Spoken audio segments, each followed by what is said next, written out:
Hello and welcome back. My name's Andy. So today is going to be part 3 of the bottle opener project series, and today we're going to take the remainder of the coil spring that we straightened out in a previous video and turn it into a couple of drifts. So let's get cracking.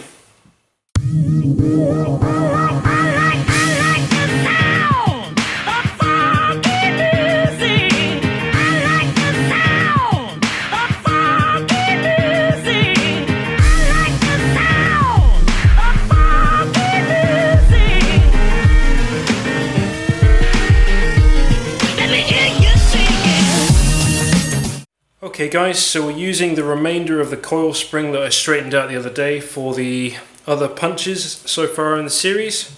This happens to be 10 inches long. Now for the drifts, we're going to use approximately 5 inches. They don't need to be that long.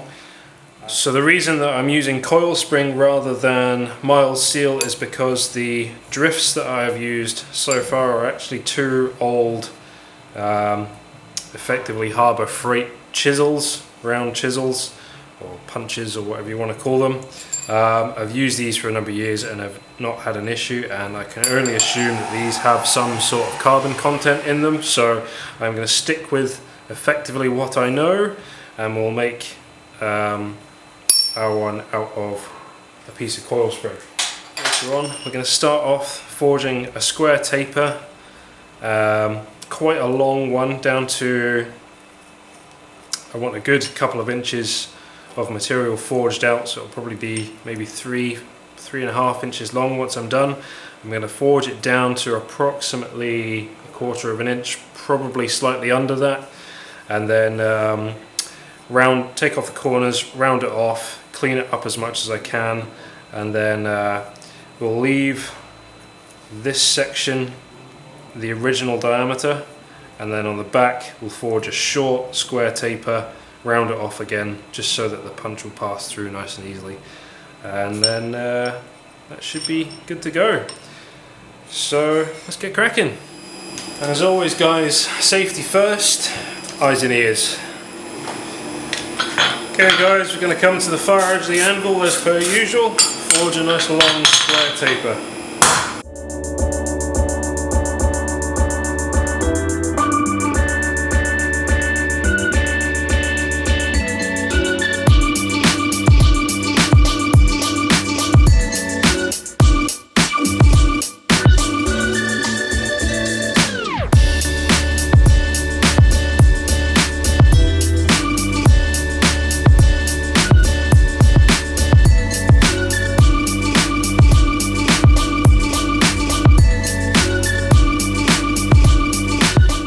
Okay, we were at 10 inches, now we're at 11.25. I'm going to keep going just a little more in the back here, try and extend that a little bit, and then we'll take off these corners and start rounding it off.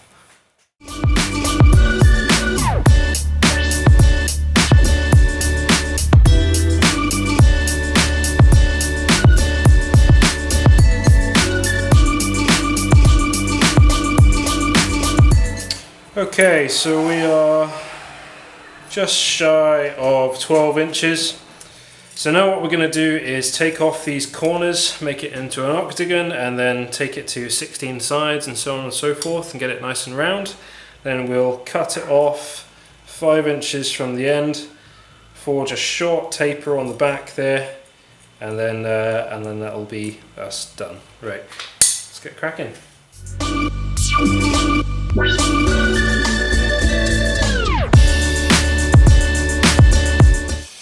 You might notice there that I'm taking a little bit more care in forging the octagon than I would do normally. That's because I want to make sure that this is stays quite even throughout the whole thing, nice and get it as nice and round as I possibly can.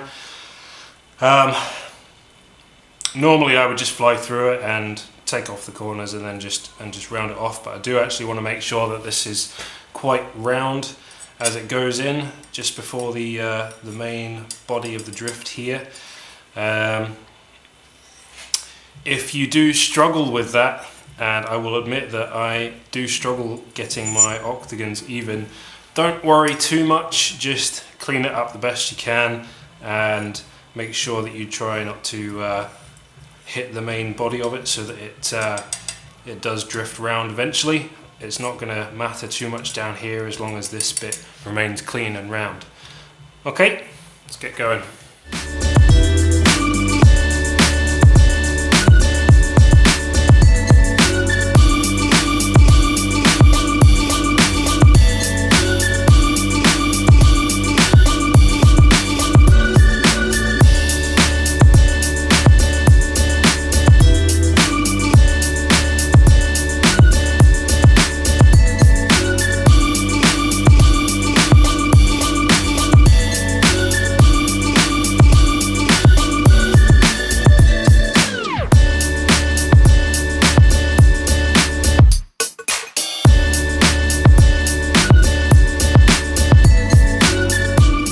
Okay guys, we are now at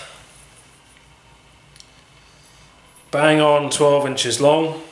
It's worth remembering that when you take off the corners and forge from the square to the round, it will add a little bit of length. So I was just shy of 12 inches earlier on, now it's bang on. I've added about 1/4 of an inch. So now what we'll do, we'll cut off the back 5 inches so that we know that we're halfway from the original starting stock. I will probably end up making another drift out of this other half. Once that's done, we'll forge a short we will forge a short taper on the back just so that it passes through nice and clean, and then and that'll be us done. So let's crack on with it. Okay guys, I'm just going to forge that short taper on the back here. It's worth noting I've got a kink in it. I'm just going to take that out as well and straighten everything up.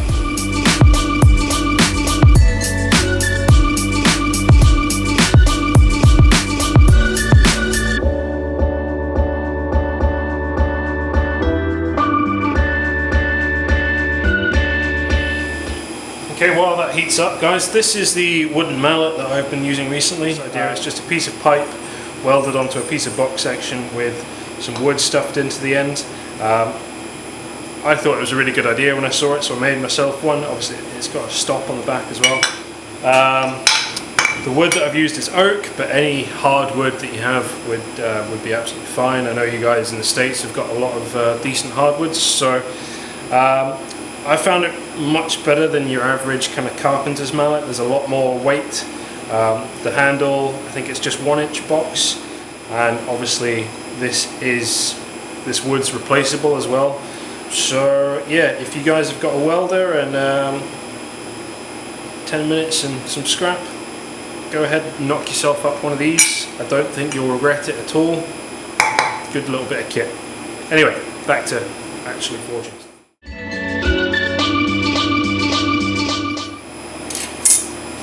Okay, so I've forged that down approximately 3/4 of an inch. That'll be absolutely plenty. Now what I'll do is take off those corners, round that up as well. I'll have to go to the angle grinder again like the last video to clean up the tip, and then that'll be it, good to go.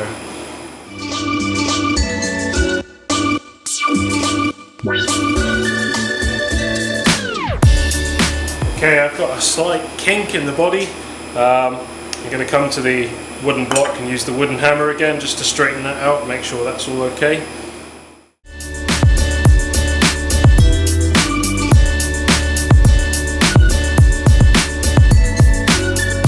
Just so you know, the door just behind me is open, so I'm not getting smoked out completely. Right, that'll do. Okay guys, so I'm just going to heat treat it now. This is exactly the same, or almost exactly the same as the previous 2 videos in this series. So get it up to a nice hot, I'd say cherry red, but it's more of an orange really. Get it up to that temperature, pull it out the fire. Now because this is a drift, I do want that bit of toughness in it, but I also want it to be as soft as it can be. So rather than just let it cool in air like I have done with the previous couple of videos and the punches, where you do want that little bit more toughness, I'm going to cool this down as slowly as I can, and that's going to be in something called vermiculite, which is like it's a very insulating like mineral. You can buy it online on Amazon and things like that. Comes in big bags. I think gardeners use it for a lot of things, but as I say, it's very insulating, so if you put something in that, cool very, very slowly, so the material will be as soft as it can be. So I'm going to do that now, and then we'll clean it up with a grinder on the top, and then that'll be it. So let's get cracking. Okay guys, this is the vermiculite. I'm just going to punch it in right the way in, and then I'll let that cool down as slowly as it can. That'll take a good couple of hours really. So yeah, time for something to eat. A cup of tea, I guess. Okay guys, so if you don't have this, there's a few other options you can use. You could use a big bucket of ashes, just ashes from a fire. That's absolutely fine, that'll do the job as well. The other option is if you're using a gas forge, then you can just stick the punch or the drift or whatever it is you're making, stick that in the forge, turn it off, and let that cool down naturally overnight. That'll do the same job. And also you can do exactly the same thing with a coal forge. Just turn the air off, let it cool down slightly, just in case it is still quite hot inside, and then stick the drift in, let that cool down naturally overnight, and then that'll have the same effect as using this. As I say, this stuff's fairly cheap. You can get it on Amazon. Gardeners use it for something, I'm not entirely sure what. As far as I'm aware, it's a mineral, and being a geologist I really should know this. It looks like some sort of mica, but don't quote me on that. Anyway, it doesn't really matter. So yeah, let it cool as slowly as possible, and then you're good to go. Let's go get a cup of tea. Okay guys, it's about 2 hours later. I've had more tea than I care to. I've had a lot of tea. Let's see how we're doing. Yeah, that's okay now. Awesome. So I'll clean up the struck end, and then we'll go ahead and give it a go and make sure it works. Okay guys, I just cleaned it up slightly with the angle grinder. Just went over it just to kind of take off the scale and things like that. It's certainly not perfect. There's a few ridges here and there, but it's relatively clean up at the top, so it should work fine. The piece that I'm about to drift is the sample piece that I did a couple of videos back, punching the holes. So it's just effectively just a piece of scrap. So yeah, let's give it a go.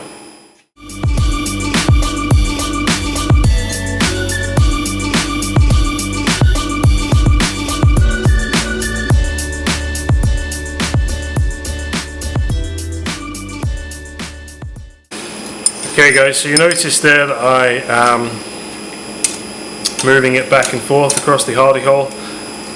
That is just so that as much of the material is being supported as I can while I punch or drive the drift. You could do this in the Pritchell hole as well, and just I've got the little hook in there just now, and this is kind of easier just to show you how moving it back and forward keeps it all supported. Yeah, let's keep going.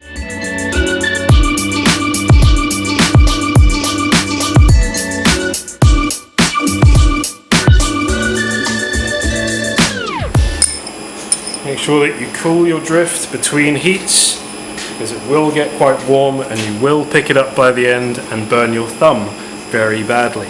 Ask me how I know.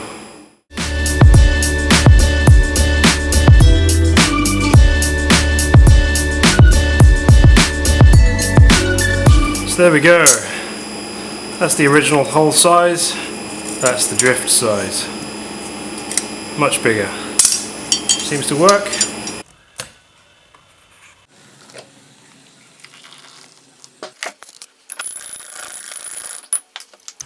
Cheers guys. Okay, so there you go. That was part 3, forging the drift. Next time in part 4, I'm going to do the bottle opener itself, and in some future videos as well, I'm going to do 2 variations on the bottle opener, just a little bit more complicated. So I'm going to do the dog's head bottle opener and a horse head bottle opener. You will need, or we will be making some more tooling for both of those. You need an eye punch and a few other bits and bobs as well, so I'll make videos on all of that. Now, I am far more active on social media than I am on YouTube, so if you don't already, you should follow me there. I'm on Facebook and Instagram. I'll leave links below as per usual. I'll put a link just up here for the part 1 of this series. If you haven't seen that already, you should go and check that out. That'd be great. And as ever, if you haven't subscribed and you like the video, then please click subscribe. That'd be great. So, thank you very much for watching, and thank you all for commenting and sharing and all that kind of good stuff. I've really enjoyed the comments that I've been getting on the videos. It's been really good. I reply to all of the comments that I get, so if you've got any questions or ideas for future videos or anything like that, I'd love to hear it. That'd be cool. So, thank you very much for watching, and I'll see you next time. Take it easy. Bye.